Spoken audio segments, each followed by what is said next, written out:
જય ભોજનરામ, જય સીતારામ. નમસ્કાર. અત્રે ઉપસ્થિત આંગણાના અવસરની શોભામાં અભિવૃદ્ધિ કરનાર તમામ મહેમાનશ્રીઓ, મારા કુટુંબના વડીલો, ભાઈઓ, બહેનો તથા મારી સાથેના સહ વિદ્યાર્થી મિત્રોને ઠુમ્મર પરિવારના દોહિત્ર સાત્વિક ઠુમ્મરના નતમસ્તક નમન. તો આજનો મારો વિષય છે જિંદગી. જિંદગી પાણી જેવી છે, જો વહે તો ધોધ છે, ભેગું કરો તો હોજ છે, જલસા કરો તો મોજ છે, બાકી પ્રોબ્લેમ તો રોજે રોજ છે. જિંદગી એટલે જિંદાદિલી, અને જિંદાદિલી એટલે ખુમારીપૂર્વક જીવન જીવવાની કલા. જિંદાદિલી એટલે પ્રેમ, ક્ષમા, શૌર્ય, આત્મબલિદાન, ત્યાગ વગેરે ભાવનાઓથી ધબકતું અને અનેક વ્યક્તિને પ્રેરણાદાયી નીવડે એવું જીવન એટલે જિંદગી. નથી કીધું મેં કૃષ્ણને કે મારી મુશ્કેલીઓ મોટી છે, નથી કીધું મેં કૃષ્ણને કે મારી મુશ્કેલીઓ મોટી છે, કહ્યું મેં તો મારી મુશ્કેલીઓને કે તારા કરતાં ઘણો મારો કૃષ્ણ મોટો છે.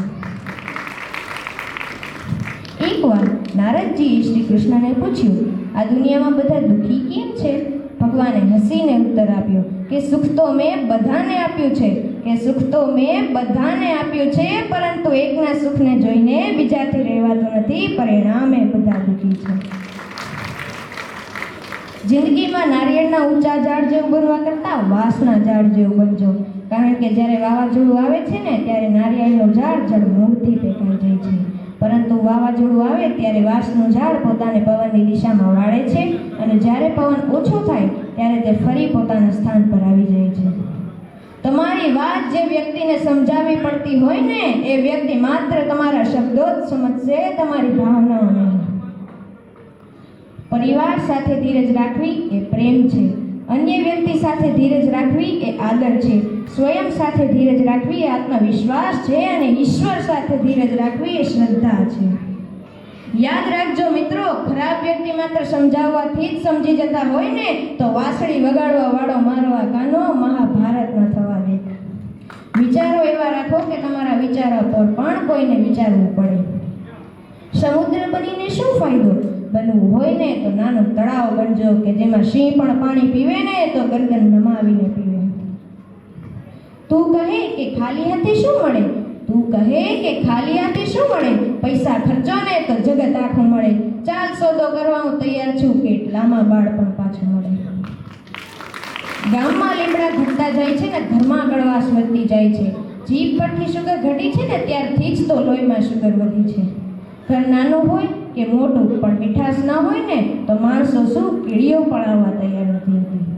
તમારી જાતને સમય આપો. તમારી પહેલી જરૂરિયાત તમે ખુદ છો. જીવનમાં ક્યારેય તમારી આવડતને લઈને ઘમંડ ન કરો, કારણ કે જ્યારે પથ્થર પાણીમાં પડે છે ને ત્યારે તે પોતાના જ વજનને લીધે ડૂબી જાય છે. ગરબા હોય કે જિંદગી, ક્યારે પગલું આગળ ભરવું અને ક્યારે પગલું પાછળ ભરવું એ જેને આવડી જાય ને એ જ સાચો ખેલૈયો.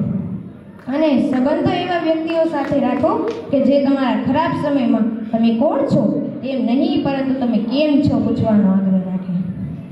ધીરજ અને સહનશીલતા તો અંદરની તાકાત છે, જે બધા પાસે નથી હોતી.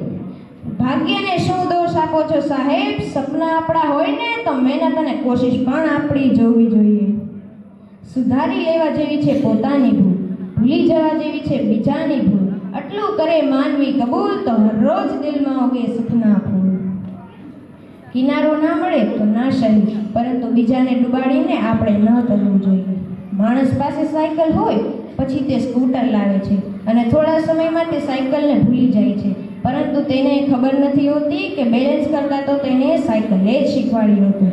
આવું જ પણ લોકો તેમની જિંદગીમાં કરી રહ્યા છે. ઘમંડ ન કરો તમારા ભણતર, રૂપ અને પૈસાનો, કારણ કે મોરને તેના પીછાનો ભાર જ ઉડવા નથી દેતો. બાળકને સમય નહીં આપો ને તો થોડો સમય રડશે, પરંતુ બાળકને પૈસા નહીં આપો ને તો થોડો સમય રડશે, પરંતુ બાળકને સમય નહીં આપો ને તો જિંદગી આખી રડશે. દર્દ સિવાય જિંદગી અધૂરી છે, કે દર્દ સિવાય જિંદગી અધૂરી છે, તો પણ જીવવું જરૂરી છે. અફસોસ ના કરો તમારી જિંદગી પર, કારણ કે તમારા વિના તમારા પરિવારની જિંદગી અધૂરી છે. આજકાલ કોઈને અલાર્મ નથી જગાડતો સાહેબ, હર કોઈને પોતપોતાની જવાબદારીઓ જગાડે છે. બોલવું તે ચાંદી છે, મૌન રહેવું તે સોનું છે, અને યોગ્ય સમય બોલવું ને તે હીરા મોતી છે. શ્રી કૃષ્ણ કહે, હે મનુષ્ય, તું ઉદાસ ના થા, હું તારી સાથે જ છું, તારી સામે નહીં પણ તારી આસપાસ છું. દિલથી યાદ કર મને, હું બીજો કોઈ નહીં પણ તારી અંદરનો બેઠેલો આત્મવિશ્વાસ છું. દુનિયા વફાદારી કરશે એવી આશા ન રાખતા, કારણ કે જ્યારે પ્રાર્થના કબૂલ નથી થતી ને ત્યારે દુનિયા ભગવાનને પણ બદલી નાખે છે. માણસ જ મરી જશે તો તેની ભૂલોનું શું કરશો? એના કરતાં માફી માગી લ્યો અથવા માફ કરી દો. ક્યાં જવું છે અભિમાન રાખીને? સ્વાર્થી સંબંધ હોય ને તો તેને પરિસ્થિતિ પર જ છોડી દો. જો કોઈએ તમારી સાથે ખરાબ કર્યું હોય ને તો તેનો હિસાબ ઉપરવાળાને જ કરવા દો. મોજથી જિંદગી જીવી લ્યો. મનુષ્ય અવતાર એક વાર જ મળ્યો છે, તેને ખોટા વિચારો કરી વેડફી ન નાખવું. પસંદ જરૂરી નથી કે આપણે બધાને પસંદ આવીએ. પસંદ જરૂરી નથી કે આપણે બધાને પસંદ આવીએ. બસ જિંદગી એવી રીતે જીવો કે આપણે ભગવાનને પસંદ આવીએ. નાની અમથી જિંદગી છે, બધી વાતમાં ખુશ રહો. જે ચહેરો પાસે નથી તેની અવાજમાં ખુશ રહો. જે કોઈ નારાજ હોય તમારાથી તો તેના અંદાજમાં ખુશ રહો.